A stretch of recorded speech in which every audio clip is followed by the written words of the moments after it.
මචං අදත් වීඩියෝ එකක් කරගෙන ආවා. ඉතින් මචං මම මේ දවස් ටිකේ වීඩියෝ කීපයක් කරලා තිබුණා.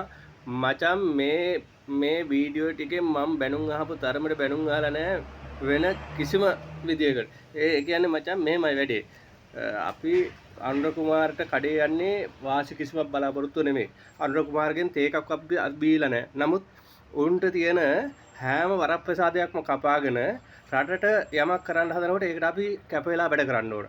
අපි අවුරුදු අපේ මුළු ජීවිතේම අපි රට වෙනුවෙන් කැප කරපු මිනිස්සු.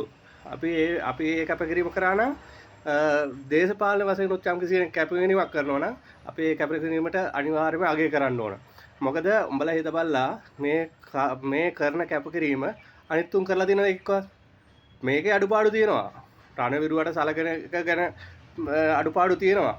මේ විශ්‍රාම ගිය මිනිස්සුන්ගේ 2024 රුපියල් 10000ක වැටුපේ අඩුවක් තියෙනවා. ඒවා අපි කතා ගන්න ඕන. ඒවා හදන්න මේ හන්දි ගානේ ගිහිල්ලා කරගන්න පුළුවන් දේවල් නෙමෙයි. ඒවා එන්නේ අදාළ තැන් වලට ගිහිල්ලා ඒවා කතා කරලා කරගන්න ඕන. ඒවා මචං කරගන්න පුළුවන්. මේවා අජත් එක්ක කතා කරලා අපි කරගන්න ඕන. ඒක කතා කරන තැනට අපි එන්න ඕන. ඒක කරන්න ඕන මේ ක්‍රමවත්ව ඒ පරිපාලන පස්සේ ගිහිල්ලා. නිකන් තැන් තැන් වලට ඇවිල්ලා නෙමෙයි. හරි බොහොම ස්තුතියි.